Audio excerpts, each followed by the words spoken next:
She married him at 2 o'clock in the afternoon. By midnight, she was dead in their bedroom.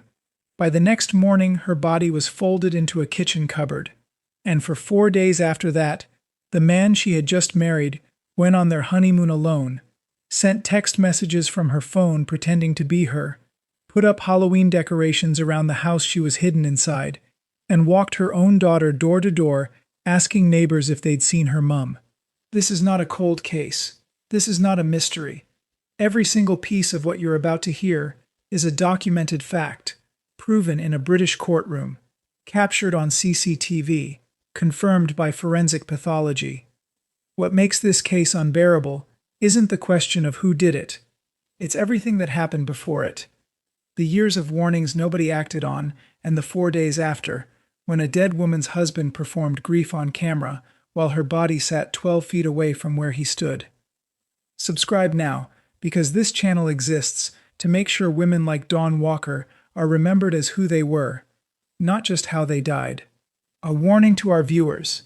This case contains descriptions of domestic violence and details some viewers may find disturbing. Let's go back to Lightcliffe, West Yorkshire. Dawn Walker was 52 years old, a mother of 3 daughters, Cody, Kira Lee, and a 3rd daughter, and a grandmother to 3 grandsons who adored her. Everyone who knew her used almost the same words to describe her: chirpy, energetic, a beautiful soul. Her daughter Cody said her mum would give you the last bit of money she had, even if she was struggling herself. There's a story the family tells about Dawn once paying for a disabled stranger's shopping when he came up short at the till. No fanfare. No expectation of anything back. That was just who she was. She lived in a 3-bedroom bungalow on Shirley Grove in Lightcliffe, near Halifax, a quiet residential street, the kind of place where young families put down roots. Dawn had settled in fast. She sold Avon and Tupperware locally, which gave her an excuse to chat with every neighbor on the street. Within weeks of moving in, she'd already thrown a barbecue just to meet everyone. She never missed a birthday. She called people, not texted, called, just to wish them well. She also lived with bipolar disorder and depression. Conditions she managed. Conditions that never dimmed who she was to the people around her.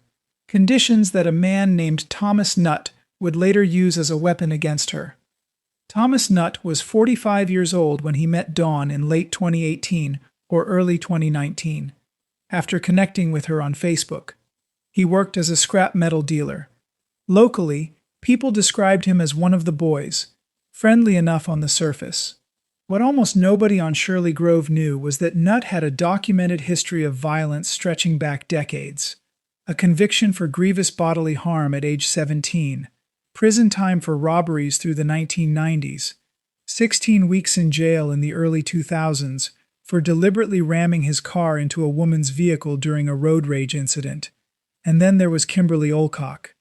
Kimberly and Thomas met at a traveling fairground in Nottinghamshire in 2005. They moved in together almost immediately. They had 3 children together. For the first while, Kimberly said, he was lovely, never violent, never aggressive. That changed 2 days after their first child was born. A disagreement over the baby's name. Nutt, in Kimberly's words, simply went mad. He punched her repeatedly in the face, took her phone so she couldn't call anyone, wouldn't let her leave the house. It got worse. In 2009, he attacked her again. Then in 2015, the final assault, he grabbed her by the throat while she was in bed, strangling her while punching her, dragged her out of bed, kept going, until she genuinely believed she was going to die. Her 5-year-old daughter's screams were the only thing that made him stop. Kimberly described him as having a Jekyll and Hyde character, loving and pleasant most of the time, but the moment his temper went, nothing could reach him, nothing could calm him down. He was convicted of assault in 2015. Kimberly was moved into a safe house and given a restraining order. Even then, his control didn't fully stop. He once had 3 smashed Easter eggs delivered to her with a message attached.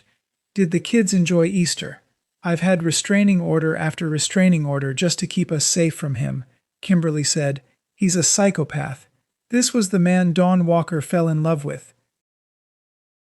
The warning signs started almost immediately, and they were visible to almost everyone except Dawn herself. Or perhaps visible to her too, just too late to act on. Dawn's daughter, Kira Lee, only 18 at the time, found herself essentially pushed out of her own mother's home because of constant friction with Nut. She said plainly that he didn't respect women the way he respected men. He wouldn't raise his voice at a man. But with women, it was different. When Kira Lee came back from a holiday in Egypt in 2020, she found her mother unwell, and Nut shouting in her face.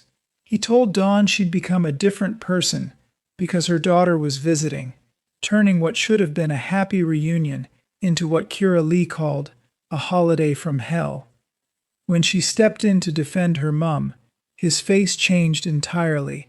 He pinned her against a wall, gripped her head, and smashed it into the corner. By 2020, neighbors were seeing Dawn with a black eye, her lips and cheeks cut and swollen. In August 2020, Nut attacked her so severely that Dawn told people he'd nearly killed her. He was arrested, charged, and then Dawn retracted her statement. Charges dropped. It happened again. On August 25, 2021, just 2 months before the wedding, a neighbor named Malcolm Craw heard noises from the house at 4:30 in the morning. He went to check. Nut claimed Dawn was having an asthma attack. Dawn looked straight at her neighbor and said, "Don't believe him. He's trying to kill me." She told friends afterward that her ribs were broken. Nut was arrested again.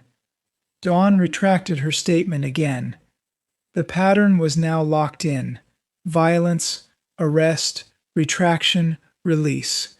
And with every cycle, Nut learned the same lesson all over again. There would be no real consequence. In July 2020, Dawn did something that should make you feel sick with how close she came to saving herself. She tracked down Kimberly Olcock, Nut's ex, after discovering Kimberly had a restraining order against him. She wanted to know why. Kimberly told her everything, showed her photographs of her own injuries, told her exactly what Thomas Nut was capable of, and then she said the words that should have ended it right there. "He will end up killing you one day. Get out." Dawn told Kimberly that Nut scared the hell out of her. They stayed in touch. After the August 2020 attack, Dawn told Kimberly that Nut had nearly killed her, and then, in the same breath, said she loved him. Kimberly's last message to Dawn simply asked if she was going to be okay. Dawn never replied. Nut had already blocked Kimberly from Dawn's social media. The one person who had lived through exactly this and survived it had just been cut off from the one person who needed to hear her. In the week before the wedding, Dawn messaged her neighbor June. "Is it just nerves, June, or just my gut instinct saying get the hell out and run?" June told her it was probably just wedding nerves. A week before she died, Dawn told her daughter Kira Lee she had a feeling something bad was going to happen to her. If this isn't making your stomach turn yet, it should. Every single person around Dawn had a piece of the truth. Nobody had all of it at once. And the one time it might have mattered most, the warning came too late to change anything. This is the part where I need you to subscribe if this case is getting to you, because what comes next is worse, and you deserve to hear the rest of it told properly. October 27th, 2021. Halifax Registry Office. Dawn Walker married Thomas Nutt. Around 20 guests gathered for the reception at the Prince Albert pub in Brighouse. People who were there remember something being off. Dawn's hands were shaking. She looked anxious rather than radiant. Some put it down to nerves. Others sensed it ran deeper than that. At 10:30 p.m., a taxi dropped the newlyweds at home on Shirley Grove. The taxi driver later told police the journey was quiet. No laughter, no conversation, an atmosphere of tension a complete stranger could feel sitting in the front seat. CCTV captured Dawn walking through her front door at 10:36 p.m. It was the last time she was ever seen alive. Neighbor Malcolm Craw was in his living room around 11 p.m. when he heard noises through the wall. For roughly an hour, bumps and thumps, No voices, no shouting, no screaming, no voices at all, is the detail that should chill you. It means whatever was happening was already one-sided. Dawn was not in a position to cry out. Sometime between 11 p.m. and midnight, on the night of her own wedding, Thomas Nutt murdered his wife. The post-mortem findings, conducted by forensic pathologist Dr. Kirsten Hope, are almost impossible to read without flinching, but they need to be said plainly because they are the truth of what was done to her. A fractured eye socket, a large black eye, lacerations across her face, a fractured nose from blunt force to the left side of her head, bruising at her hairline, a bruise inside her mouth, bruising across her neck, collarbone, and chest, her right shoulder bruised and grazed, both arms bruised, her scalp bruised, deep bruising to her jaw, fractured ribs, her left leg broken in 2 places, and catastrophic damage to her throat, a fractured thyroid cartilage, caused by forceful, sustained pressure to her neck. Dr. Hope would later tell the court that injuries like this do not happen by accident, and do not happen during a struggle where someone is simply being restrained. They happen when a much larger, much stronger person decides, with total intention, to end someone's life. Dawn stood 5 feet tall. Nutt was significantly larger and stronger than her. There was no contest. What Thomas Nutt did in the 4 days after killing his wife is, on its own, one of the coldest documented sequences in recent British criminal history. He hid Dawn's body in a kitchen cupboard. At 1 a.m., hours after killing her, he began texting Dawn's daughter from Dawn's own phone, pretending to be her mother. He spent the early hours washing the clothes he'd worn that night. CCTV caught him the next afternoon, casually hanging laundry in the back garden. Then he hitched up their caravan and drove alone to Skegness, the honeymoon destination they'd planned together, and told neighbors and family that Dawn had wanted to go ahead with it as planned. He didn't stay at a campsite. He parked in a lay-by, less visible, fewer questions. While he was away, texts kept arriving on Dawn's daughter's phones from Dawn's number. Updates on the honeymoon. A message asking to meet up for a catch-up once she was back. None of it from Dawn. All of it from the man who had killed her 4 days earlier. On October 31st, Halloween, Nutt returned home and spent the morning putting up Halloween decorations around the house his wife's body was hidden inside.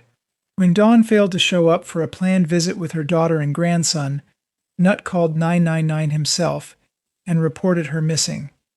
He told the operator she had mental health problems and might have stopped taking her medication, the concerned husband. The performance had already begun. He then took Kira Lee and her young son out searching for Dawn, door to door, shop to shop, the local cemetery, all while knowing exactly where she was. Kira Lee would later tell the court, "Now that I know what happened, when I was in Mum's house feeding my son, she was in the cupboard.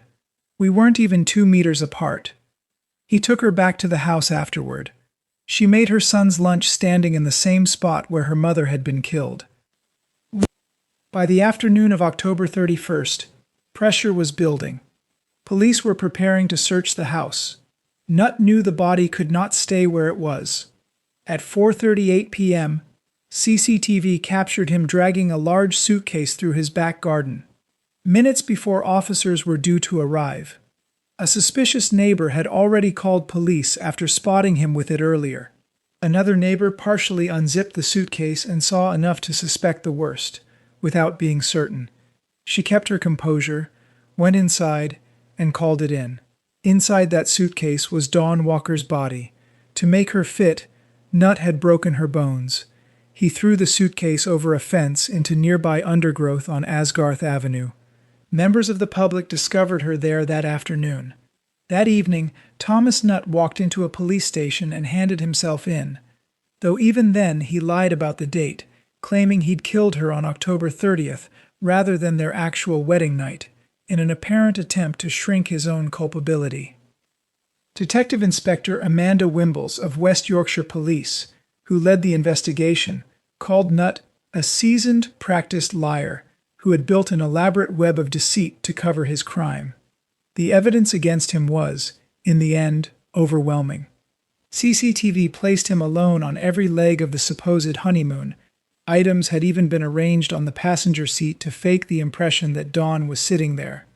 There was no footage of her anywhere after 10:36 p.m. on her wedding night.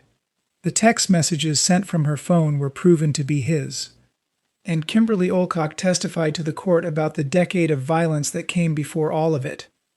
At trial opening in July 2022 at Bradford Crown Court, Nutt admitted manslaughter but denied murder.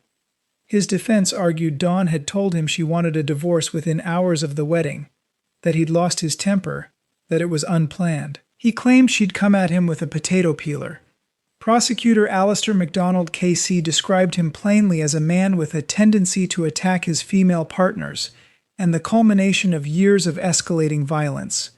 Nutt chose not to give evidence in his own defense. The trial lasted 11 days.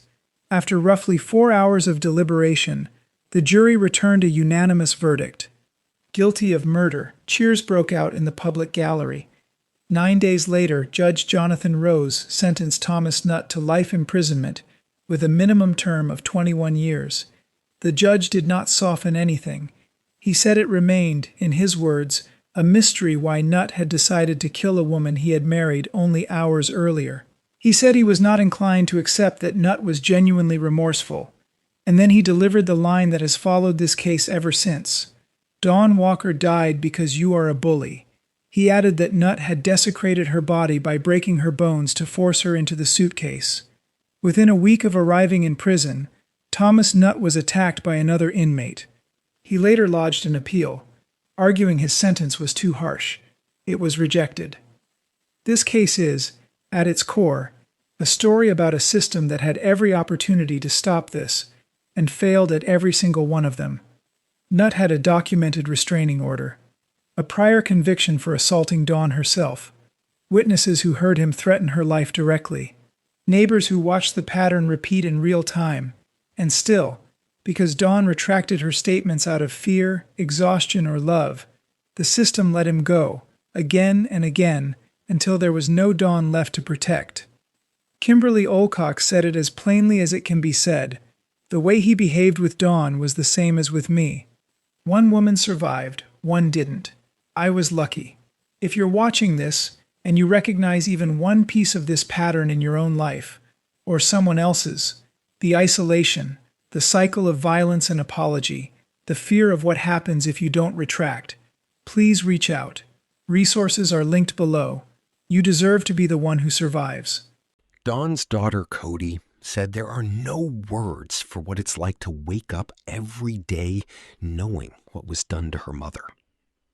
Dawn's sister, Lisa, said Newt isolated her from the family before, in her words, his ungodly hands took her away from us forever. Cody later walked the Yorkshire Three Peaks on the anniversary of her mother's death, raising money for Advocacy After Fatal Domestic Abuse, the charity that supported the family through the trial. She said she wanted other victims to know there is another way out, that it's hard, but they are strong enough to take it. Dawn Walker was 52 years old. She gave away her last few pounds to strangers. She never missed a birthday call. She threw a barbecue to meet her new neighbors within weeks of moving in. She raised 3 daughters who adored her, and 3 grandsons who will grow up only knowing her through photographs and other people's memories. She deserved a future. Sunday mornings, watching her grandchildren grow up. The ordinary, unremarkable joy of simply being safe in her own home. She did not get any of it. Remember her not for the cupboard or the suitcase or the Halloween decorations. Remember her for the shopping she paid for, the birthdays she never forgot, the barbecue she threw for strangers who became neighbors, who became friends. Rest easy, Dawn. If this case moved you the way it should have, and it should have, please share it. Dawn Walker's story needs to be heard far beyond this channel. And if you want to be here for the next case, told with this much care, hit subscribe right now. This channel only grows if people like you decide her story and the next one are worth passing on. Dark Motive Crimes.